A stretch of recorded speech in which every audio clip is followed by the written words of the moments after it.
we both have jobs and passions that have us putting ourselves out in the world in like a beautiful, fully embodied, sensual way. You know, like he's singing these glorious love songs that makes every girl weak at the knees, you know? And really? And yeah, panty droppers, babe.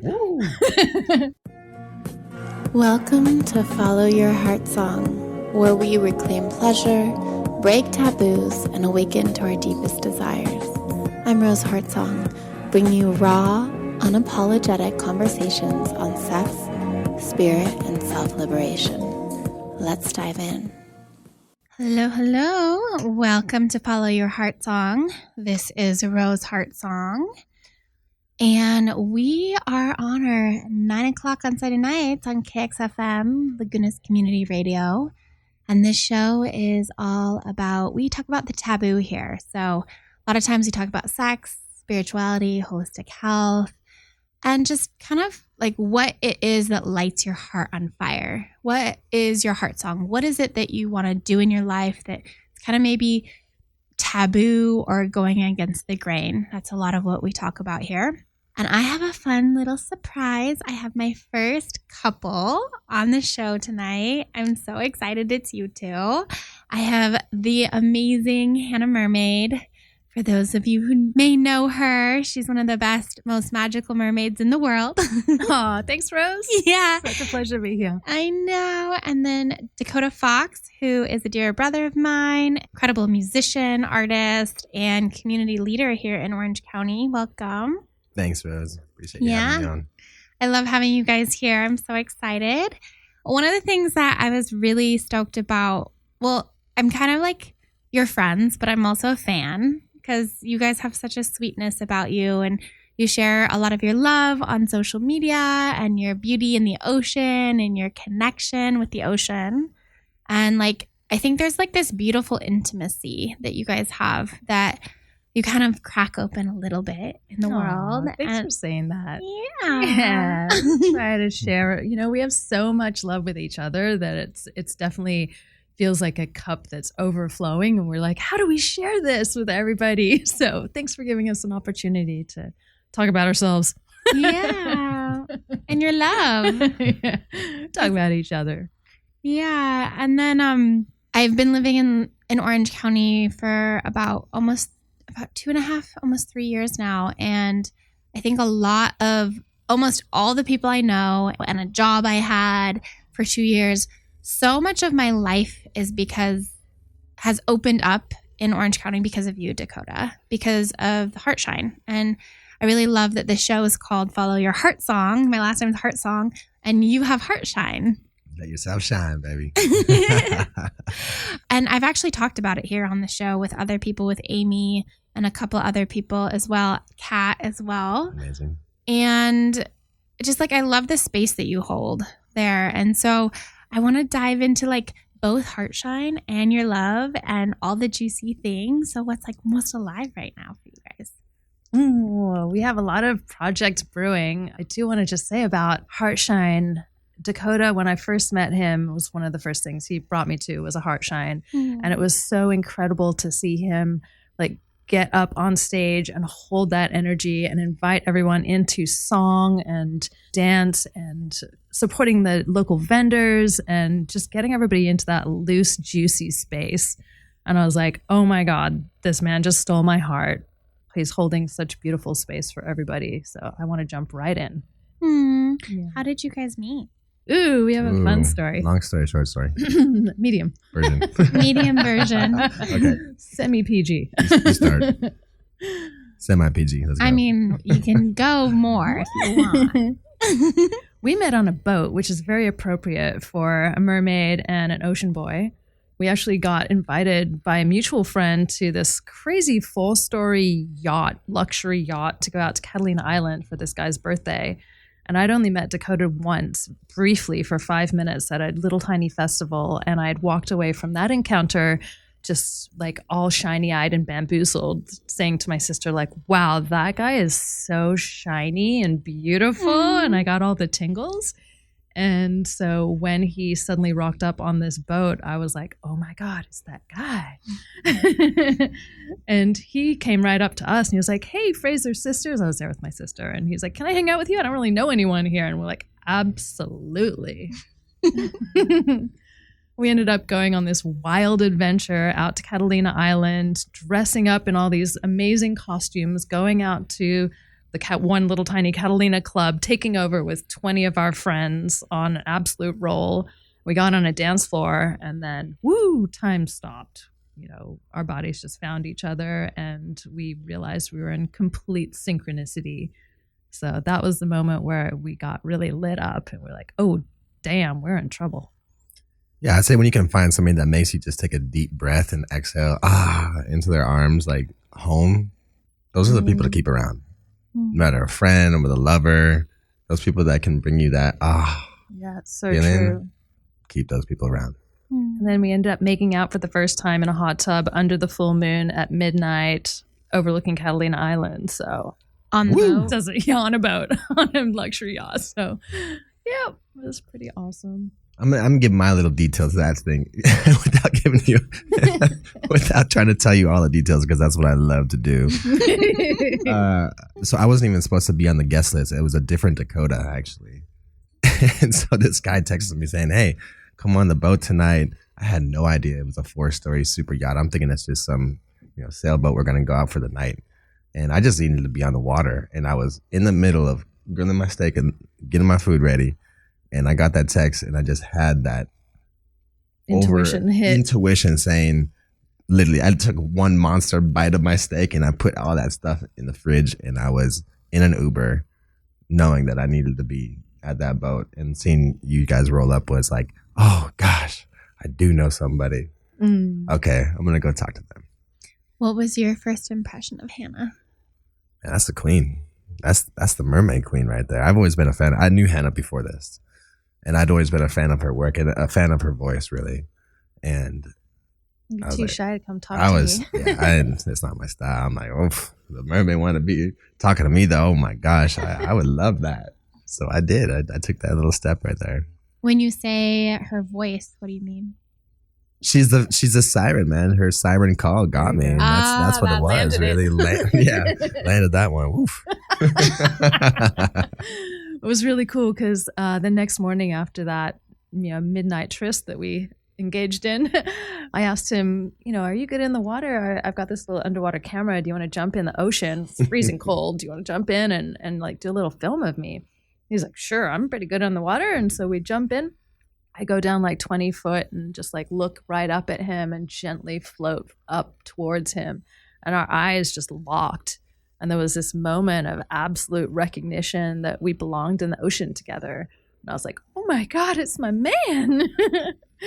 And yeah, so it was pretty cool at the very first moment that we hung out with each other. That fully landed it for me. I was like, wow, you are a real mermaid. Is when I cut that. This is like this cheesy little Walmart underwater camera. That didn't matter. That part didn't matter. It was seeing her dance effortlessly 20 feet below me when I was already out of my 30 seconds of breath, maybe less than that. I think I might be giving myself a couple extra seconds on that one. But it was that moment of seeing your playfulness and relaxedness that actually gave me more time under the water. It gave me another 30 seconds just connecting with her calmness. And I was like, mermaid magic. That is a real mermaid right there. And here we are 3 years later, and we're running retreats at the Siren Sanctuary. Costa Rica, baby. I just totally swooped you into my siren song. Yep. I don't think he's upset about it. No, I'm not. So Dakota, what is it like for you to be the partner of one of the most amazing mermaids there is? Like, that must be a lot big of heavy lifting. a lot of heavy lifting. You carry a lot of stuff. Just asked me last night. I'm her mer wrangler, also known as mer handler, also known as something called a mer BIT. Can't say the rest. No, absolute no swearing on this show. But yeah, I'm her mermaid support man. Merman. Yeah. He's my pirate. Yeah, we did a gig last night basically for a really amazing party, and he lifted and carried me like a champion, put me in that pool, set me up, made sure I was well hydrated while swimming. So it's really fun. We both get to support each other in great ways. So I'm always coming to Heartshine and helping support him, and when he's in his shiniest, like doing his thing.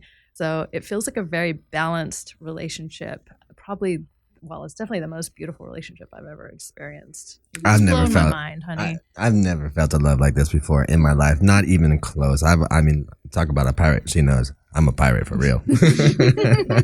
I do my own thing on my own time. Ever been since I was 14 years old. Done my own thing, and never thought that I would be swept off my feet from this mermaid like how I was. Yeah, we had some beautiful atomic bomb connections. We went to Burning Man right after we got together as well. So we kind of did the test of that intense desert journey together. You want to know if you're going to be cool with your partner, just spin the burn with them. Right. Then you get to figure out things real quick. It's like immediate filter system. Done.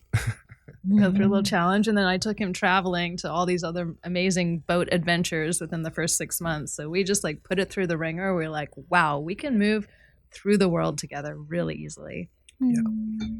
But yeah, we keep it real. We keep it really fresh, and we find ways to be romantic and loving with each other all the time. He's just continually dropping roses all over me and making cacao for me. And we just do massage every single time that we see each other.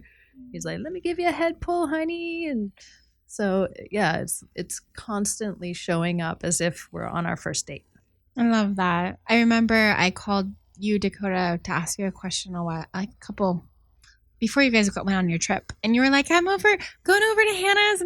My car is full of lilies and roses, and we're gonna do a full moon bath, and I'm so excited to bring all this to my queen. And I was like, oh, that's so sweet. You guys think it's all for her. It's actually a lot for me too.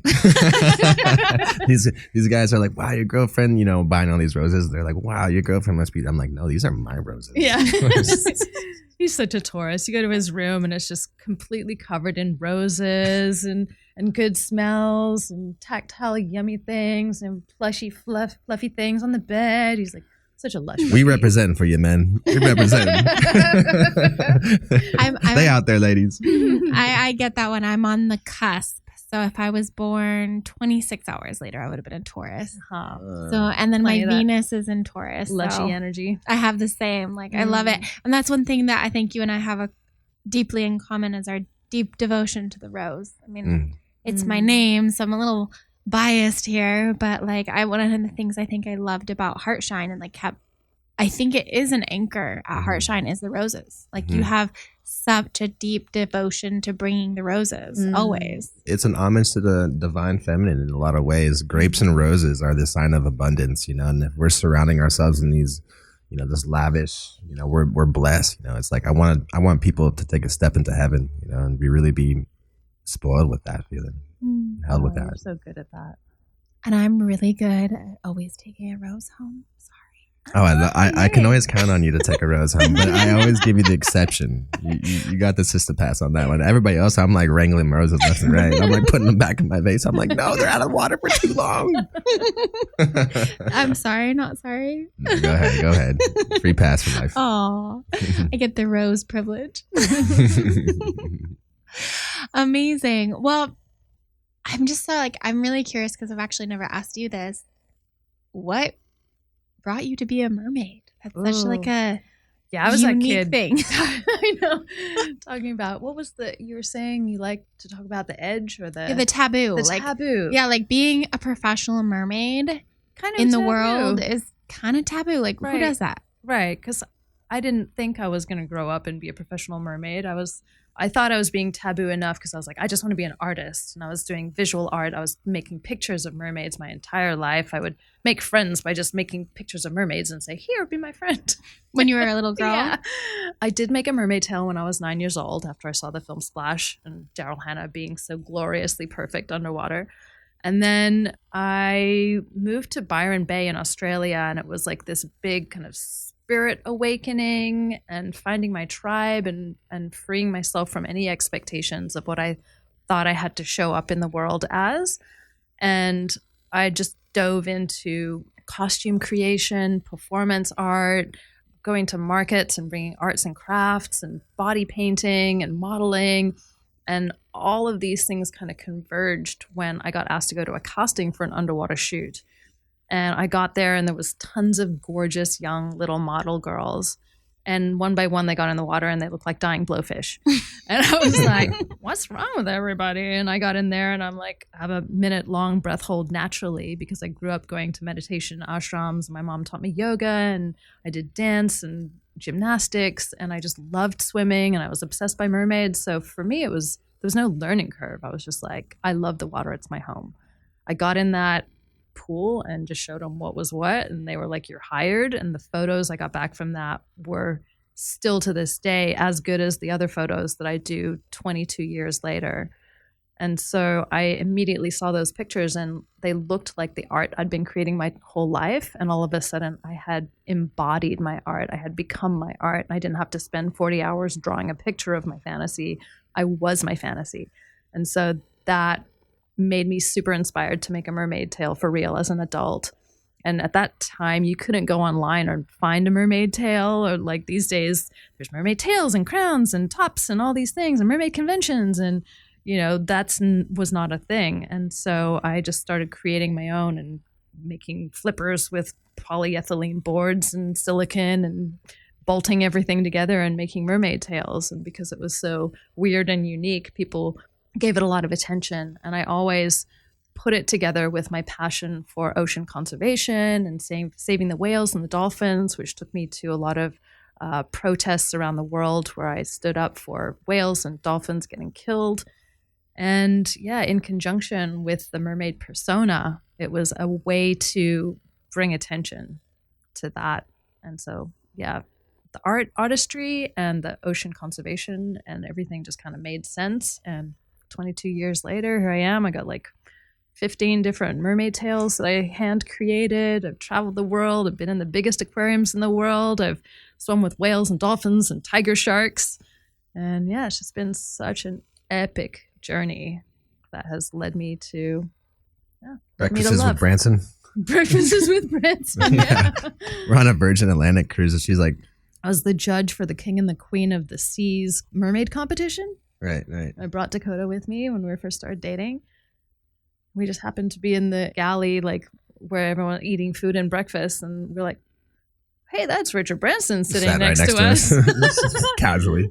Everyone's going and talking to him. He's being a super gentleman. But I'm like, I'm not going to be that person. And eventually he kind of looks over at us, smiles. I'm like, hey, nice to meet you. And he's like, come on over, say hi. I said hi. And he's like, come have breakfast with me. Hell yeah, Dakota. Invite your boyfriend. Yeah. So I'm like, what's up, Mrs. Branson? How you doing? What you got going on today?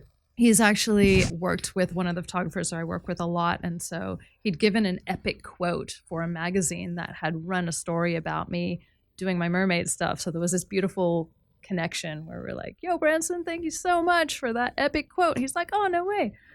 So yeah, it's brought me to weird, wonderful places. And I wouldn't have even met you if it hadn't been for my mermaid life, bringing me to LA and down this wonderful rabbit hole of mermaid performance life. The ocean really brought us together in a lot of ways. We were talking about that today. And when we were first meeting each other, how it was always like one trip after another that she was getting offered, like, let's go to this private catamaran trip in La Paz. Bring your boyfriend. I'm like, don't get used to this. My life is not always like, bring your boyfriend. But I like stacked it up. We had 3 trips in a row in the first 4 months. He was like, what life are you living? I'm like, you're the key that's turned it up right now. And what's so cool is that he's brought me to Puerto Viejo in Costa Rica and showed me my ultimate mermaid paradise. Been like, here, welcome to my home away from home. And I was like, hell yeah, this is the most beautiful, gorgeous Siren place I could ever imagine. I'm going to invest my life savings and get my Siren Sanctuary Retreat Center right here. And we're going to put on retreats and bring everyone into this yum sauce that we create. Big up with Lava Town. Yeah. I love your story because it makes me think of like the little girl and like what she wants to be when she grows up. And there's so many little boys and little girls who have these dreams. And then we live in this society in which those dreams get kind of shattered or shut down or said that like, oh, you can't do that. That's if I can crazy. Dress up as a fish and get paid for it, you guys can do anything you want. sure. When I was a little girl, I wanted to be a cowgirl. You can do that. People have called me a horse whisperer, but I was kind of thinking about it because I'm kind of that way, just a lot more kinky. Because in the BDSM world, or like whip. There's a horse, I can't even say it now, like a horse whip. Oh, like yeah. Mm-hmm. And it is a riding crop. That's the word. Mm. It is actually one of the tools that's used, or like flogging and so forth. I'm like, interesting. I think there was a little correlation, and then like you get to dress up, and I don't have a cowgirl hat on today, but like kind of that persona. I think there is pieces of me that is in that way, but yeah, I never backless chaps and using that riding crop, girl. I definitely didn't think that I would get paid to go over to people's houses and flog them for a living. Right on. And feel, so that's kind of just living life in your own terms. And I think that sometimes as adults we forget and we lose that magic. And that's what I love about both of you guys is like, you've chosen to like embody magic as an adult and you're just owning it. And for those of you who haven't seen any of Hannah Mermaid's videos, please go and Instagram stalk her, because before I met you, I had found you on social media and I was just in awe of what it is that you do and how much awareness you bring and how brave you are. Yeah, it's been a journey. I was not a brave kid. I had to really find my bravery, and I actually had a time around age 12 where I thought, wow, I don't even like myself. I'm not someone I would want to be friends with because I was really shy and I didn't take any chances. And I went through a process of doing one thing that scared me every day for about a year or two. And this practice, it sounds so like advanced for a 12-year-old at this point, but I don't know. I was just like really dedicated to it. And had just simple things like talk to the cute boy at school or put my hand up or try out for a sports team or whatever it was. And that got me to a place where I completely changed how I interacted with the world. And I became a really brave person. And I guess it's just continued and continued because now I'm like, swim with great white sharks in a mermaid tail? Sure, I'll do that. What is that experience like? Like when you're down there in the water and there's a shark right there, like you are utterly present in the moment and the rest of the universe disappears and time slows down and you're in complete and utter awareness and connection to as much source as you can channel through yourself to not be a threat, but to also not be prey. Have you ever had fear come up? Absolutely. The fear usually comes up before I do the action. Mm-hmm. And by the time I get into the water and I'm in the moment, I'm just channeling complete presence. And I have to get my ego and my fear and all of these other human emotions out of the picture and just be presence. It's amazing. Do you get like high from it? Absolutely. Yeah. Yeah. It's like a profound, like magnified meditation. Yes. Yeah. The rest of the world just disappears. There was one moment with great white sharks where I felt slightly like, oh boy, this shark is not scared of me anymore. It's coming towards me. It's curious. And it wasn't like Jaws, I'm going to eat you. But it was like, holy crap, 17-foot great white shark is coming towards me and it might be curious. And that means I might lose an arm. And then I went through this whole thing in my head of like, what do you do? Become the predator, not the prey. So I stuck my hands out and I started screaming and going towards it and being like, no, this is my boundary, and scared it off. And then I was so infused with this crazy power for months afterwards. I was like, I'm a superhero. I can do anything. So yeah, it's crazy. Do you know if you like hold any records? I was the first person to dance with tiger sharks without any air or scuba gear on the ocean floor. That was 10 years ago. I was the first person to do a whale shark fashion shoot. You should be in the Guinness Book of World Records. I was part of the most mermaids in one place award. They've since eclipsed it, but there was 452, I think, mermaids in one place at one time in Michigan that I was kind of helping lead that. So that was pretty cool. That was in the Guinness Book of World Records. She's the cutest mermaid. Aww. I What As was long that? as I got your stamp of approval, babe. You got mine. You got double stamp, baby. What was that room that you did that was super deep that you did that photo shoot in, like 70 meters below in this little tucked inside room in Taiwan? Yeah, I'm nowhere near the levels of crazy free diving depth that most people get to, but I have done some insane performance art modeling at ridiculous depths. One of the craziest things I ever did was in a mermaid tail, went down buddy breathings off scuba off someone else in a cenote in Mexico to 100 foot down in a cenote where you pass through a cloudy layer and then you go down into underneath the cloudy layer to this cenote where there's a sulfurous gas lake inside the water at 100 foot deep with tree boughs coming up out of it. And then on top is like a cloud layer. It's like the size of a football field. It's huge. And it's the most surreal place I've ever been. So I had to get all the way down there in a mermaid tail, take a breath, and then go and swim around the other male model who was down there with me, and then swim back to the air. And then as we came back up, we had to take like a 5-minute safety break so that we didn't get too much carbon monoxide in our brains. And yeah, it was like very, very structured down to the minute and having to like take scuba gear on and off while wearing a mermaid tail at 100 foot down in this eerie place. Such crazy experiences. Yeah. I don't even know how to explain them. Sometimes I'm like, what did I do? Yeah, you're like a superhuman. When I have my tail on, I kind of feel like that's my superhero cape. Yeah. It kind of gives me a little bit extra breath hold and just feel more integrated. The animals react to me differently when I've got a tail on. When she sees animals and she's on the boat, she doesn't care about her mermaid tail. She just takes off all of her clothes and just get me in there. There was one time when I was with you when we went to Baja, Mexico, and I saw a whole flock of sea lions, and I was like, how long do we have here to swim with them? And they're like, 10 minutes. We gotta go in 10 minutes. I'm like, right. I just ripped all my clothes off in front of the whole crew of the boat. Yep, and I was like, I'm in. And they're all just like looking at me with big eyes like, whoa, okay, who's this girl?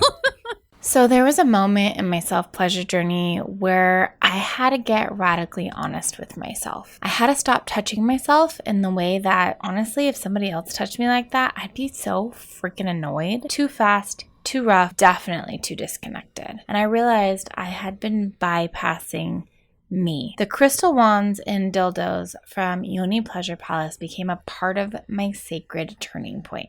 These tools invited me to slow down, to soften, and to make love to myself. Instead of just going through the motions, I got to de-armor the numbness, the pain, the tension in my vagina. And what I found underneath? Presence, pleasure, deep devotional connection to my own body. These aren't just toys. They're healing allies. And they're nothing like plastic. The energy, the weight, the intention, it's a completely different experience that awakens something ancient and sacred within me.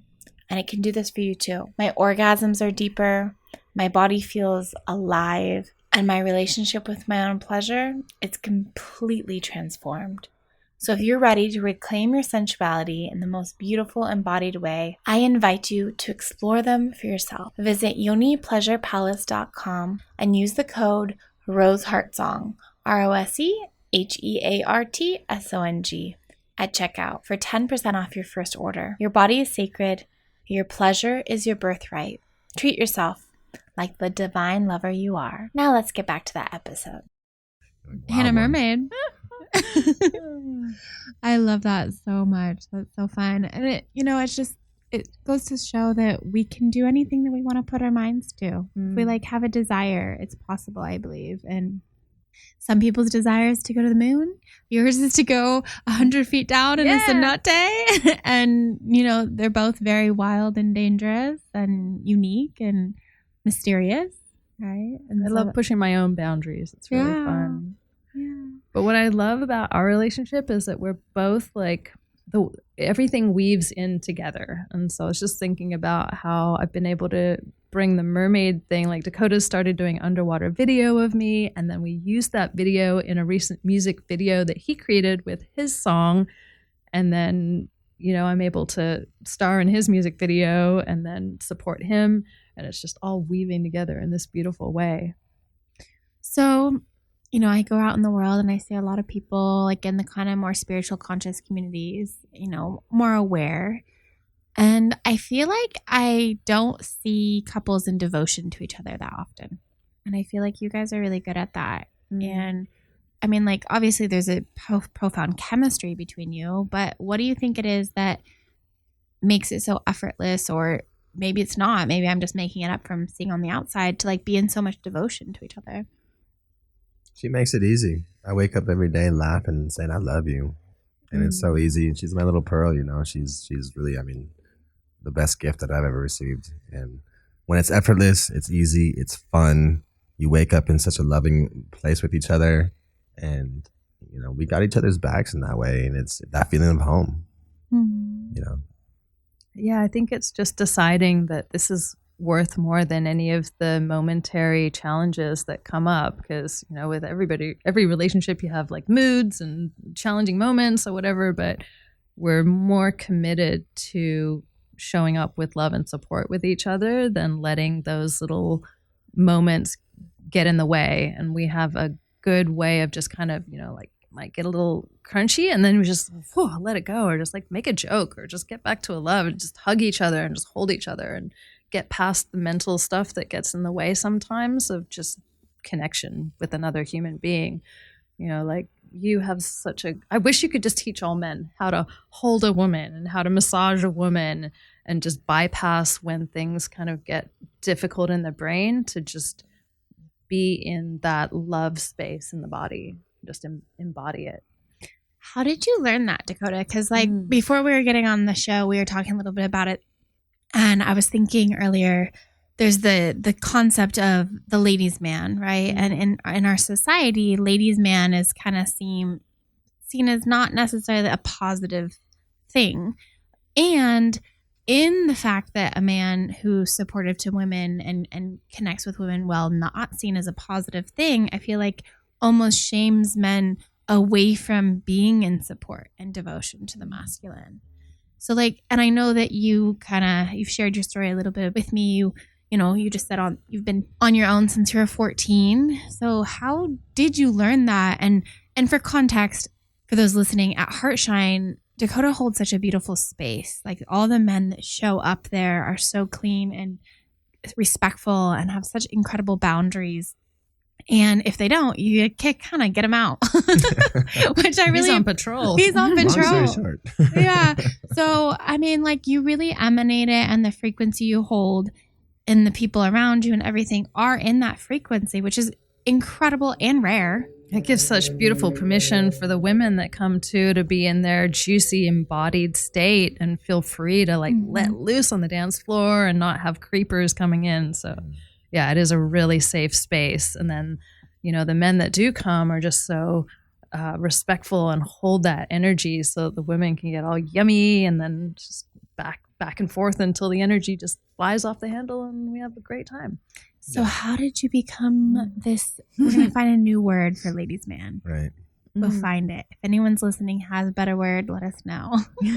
Ladies' man, I feel like that's just an understanding of women. Yeah. Being able to just meet halfway, to keep that super simple. But I feel like as men, all we want really, it helps us when we have purpose. When we have a purpose in life that we can stand by and that we can, live out, is such a gift to us, really. Just give us that purpose and we'll provide it. We're going to take action. And Project Heartshine has been that space for me to really, really amplify the community support. And it's just naturally happened like this, really. We've been representing the Women's Co-op in Guatemala, getting our cacao from them.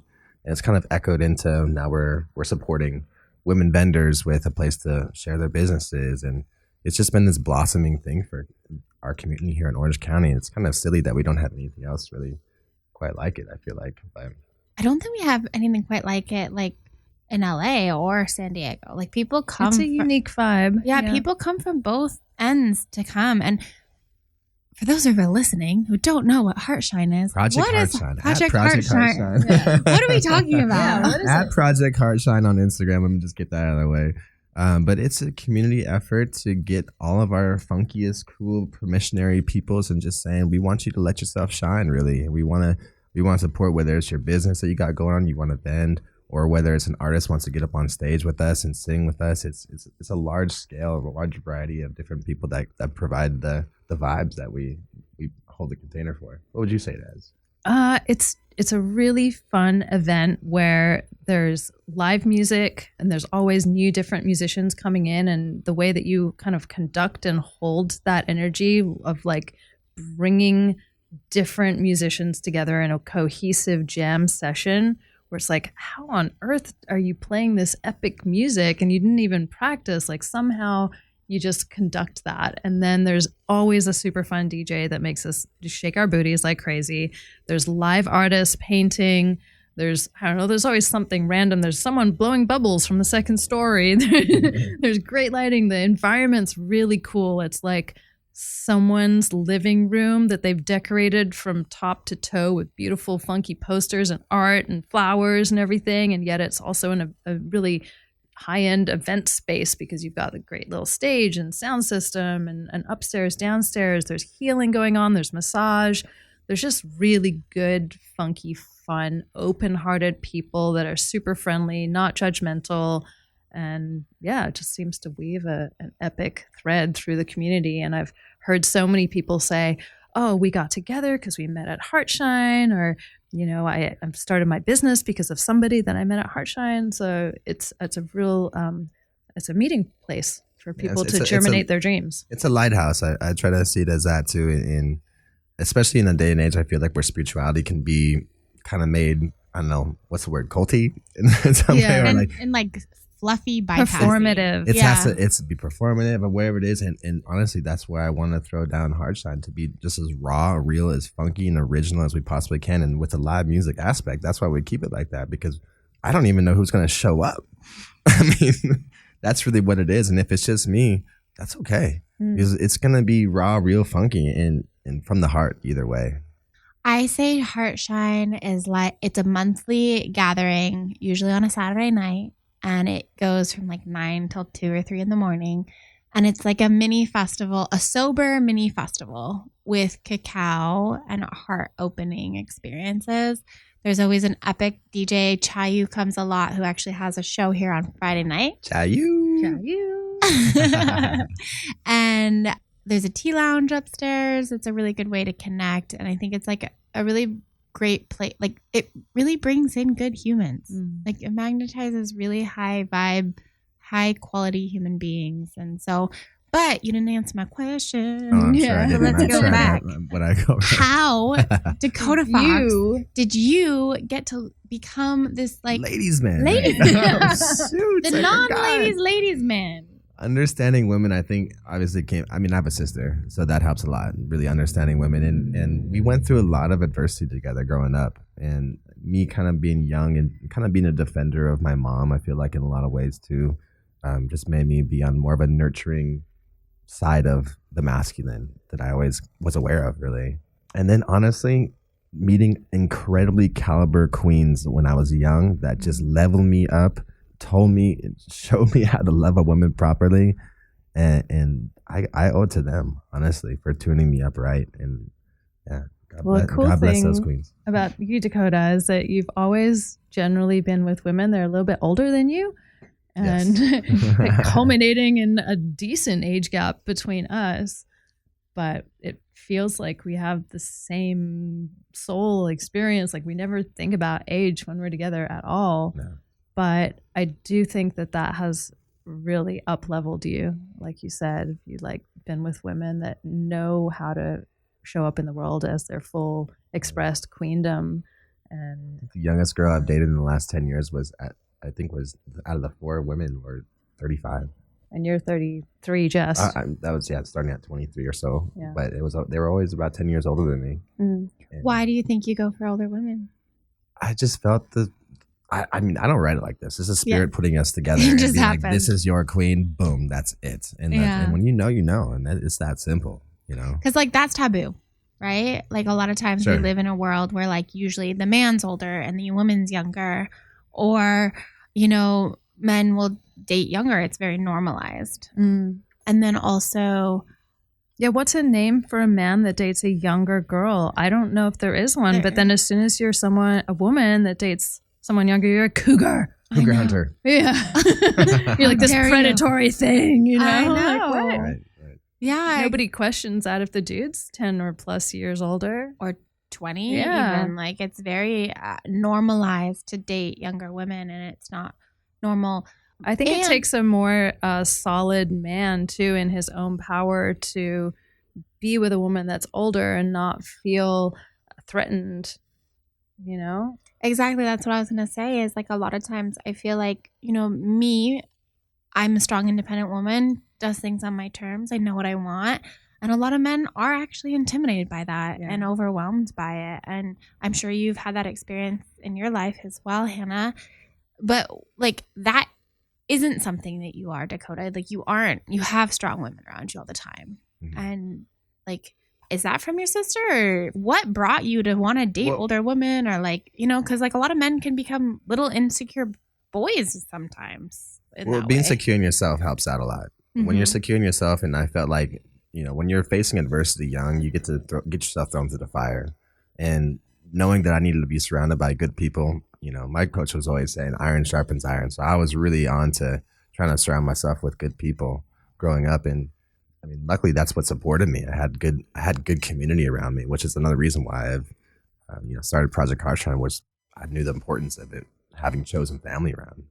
You started vision questing pretty early in your life, too. You walked away from this Orange County life and just threw yourself into visiting Peru and working with medicine men and like traveling through Central America. And I think that really shaped your openness and your willingness to be a student of life rather than, you know, just put it all into like, I got a great car and a great look and a pretty lady. Well, I was managing cannabis shops back in the day, and we were managing at that time about 25 to 30. And our young group of, you know, guys at that point, we were only 18, 19 years old, but we were running the biggest shops in Garden Grove at that area in that time. And my crew that I was managing was all 10 years older than me. So I had to earn their respect in a way that was more, you know, really learning how to speak with them bottom up kind of mentality. Like, I'm never talking down to anybody, really trying to, you know, get a good vibe and good support like that. And what I'm hearing is that, like, from your challenging childhood and what you had to go through, that it really kind of made you more aware of, like, the responsibility of being a man, really. And nurturing too, and being in balance with that feminine that's within me, totally already being a Taurus, I feel like, and really be like, okay, I'm totally down to nurse that part, and I have no shame in that. Another really beautiful thing about the way we are able to relate with each other, coming from feeling like whole beings ourselves, like we're not trying to fill a hole for each other, is that, you know, I'm a confident, strong, independent woman as well, and I'm not insecure in the way that if I see him, you know, hugging another woman and having a deep conversation and like there's obviously love there and deep connection, that doesn't make me feel less than. And there's a level of trust and understanding between us that allows us to have like really beautiful, deep connections with other people without, you know, delving into the petty jealousies that can bring up in a lot of relationships. So I'm really grateful for that. And, you know, like you call him a ladies' man, and, you know, he is in the sense that there's like, he's a beautiful man and there's ladies swarming around him, but he always makes me feel like his queen, and he always includes me in everything. And so I never feel left out of his energy, and I call him my Lion King. You are my queen, baby. Oh, you guys are love so you. cute. I love you. I love this woman. Hannah Mermaid, look her up. You'll see why. Yeah. Well, one of the things I think I got like full circle in just that moment is like, one of the things is for you as being a mermaid, it's important in partnership to have a man that has a deep connection to the ocean. And I feel like for you, Dakota, like it would be really challenging for you to be in a relationship with a woman that was controlling or jealous. Doesn't work. It would not work for you at all. I'll tell you, it does not work. No, I feel like part of you like being embodied and knowing your worth and not being jealous probably makes it so he like magnetizes towards you more. Yeah. And we both have jobs and passions that have us putting ourselves out in the world in like a beautiful, fully embodied, sensual way. You know, like he's singing these glorious love songs that makes every girl weak at the knees, you know, and Really? yeah, panty droppers, babe. Look out. Talking about that, we do get to round up in a few minutes. Okay. We have about 5 more minutes. So I'm going to interrupt, but I wanted to end with your song. Oh, okay. Yeah. So I want to talk a little bit. Sorry. That's okay. So sorry. I want to say that if you want to introduce yourselves and then I can end with your really sweet song, I would really love to do that. Yeah. Oh, well, what more can I say, Mr. Panty Dropper? I think she said it now. I'm feeling like the birthday boy still. Dakota is a heart-centered human that is the fulcrum for a lot of community explosions of creativity. And his voice is a mixture between soft, sultry honey and gritty juiciness with a country flavor. And with some kind of incredible reggae. There's like an old black man living inside you. I don't know where it comes the white from. boy. I don't know. But God bless it. You span all genres, and yeah, I love your skills with so many different instruments and how you bring all that together. Yeah. Thank you. And I know that you guys wanted to talk a little bit about, first off, Heartshine. Project Heartshine is May 31st. Yep. And it's in Laguna Niguel. You can go on Laguna Hills. Or Laguna Hills, sorry. Yep. And you can go on to Project Heartshine on Instagram. That's the best way to find out about it. And then also for Hannah, you are Hannah Mermaid on Instagram. I am. And I'd love to invite everybody to come and join in our retreat that we've got going on in my Siren Sanctuary in Costa Rica in October 17th to 24th.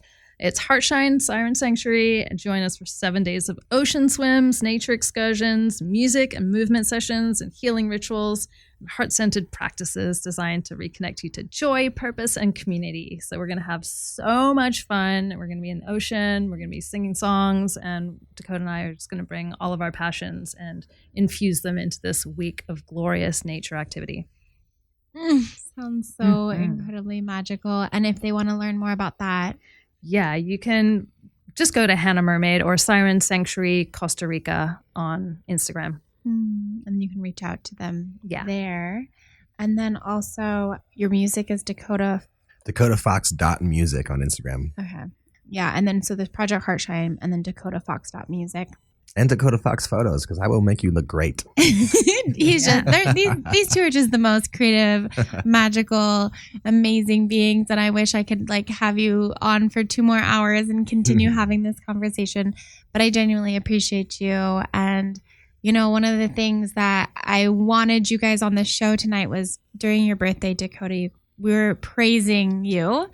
And you praised each other and talked about how much your heart was open from this relationship. And that I feel like, if you're wanting to really open your heart to life more, then you should go to Costa Rica and hang out with these two. Yeah. Because I think that'll be a good heart opening experience. So unfortunately, we got to say goodnight for tonight. For those of you listening, I'm Rose Heartsong. You can follow me at Rose Heartsong on Instagram.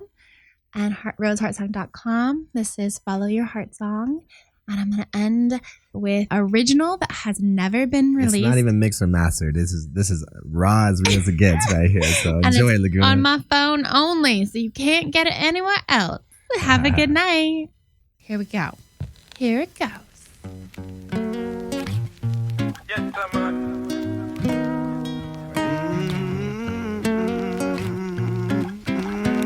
Costa Rica. It's been so long since I loved you.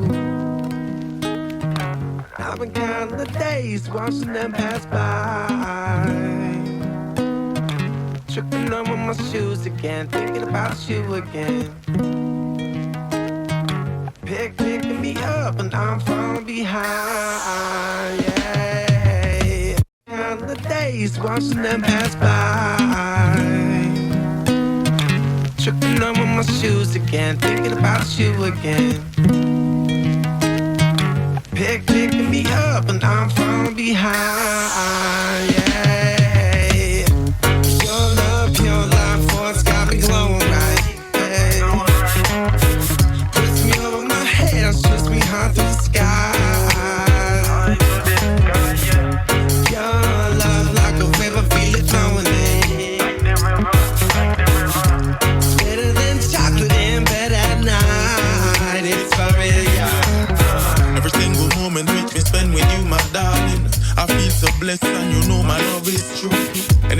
touch you and you kiss my lips, my lady.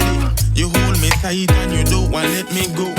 I will love to keep my lips on your lips like my lips on my Mary Jane. Hey, oh. I will love to mix my coffee with me coconut milk and make that vegan cappuccino. Yeah, the weed and the grabber. Baby girl, you are the fire. Go light it up together and combine with one another. Yeah, the soil, you are the water. The mountain with the nature. Me love your body perfectly. Give thanks to the creator. My girl, she don't grow how those others do. She's got class, but watch it get rude. She got her own style with a certain kind of attitude. An independent woman, and to me that's cool. Pure love force got me glowing right. Puts me on my head, shoots me high through the sky. Your love like a river, feel it flowing in. Better than chocolate in bed at night.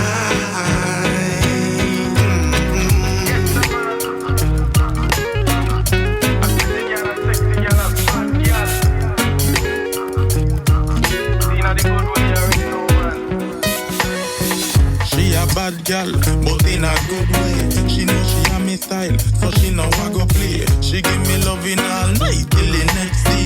She give me loving all night, so me say she no play. Give me the loving, give me the passion, give me the good affection. Jah give me power, give me blessing, give me direction. No girl a rude, one girl attention, but you know see me no got the intention. All night long.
Felt that, didn't you? Let it sink in, take what you need, leave the rest, and always trust yourself. If this spoke to you, please follow, like, and share. It helps the message reach those who need it. Stay wild, stay free, and keep following your heart song.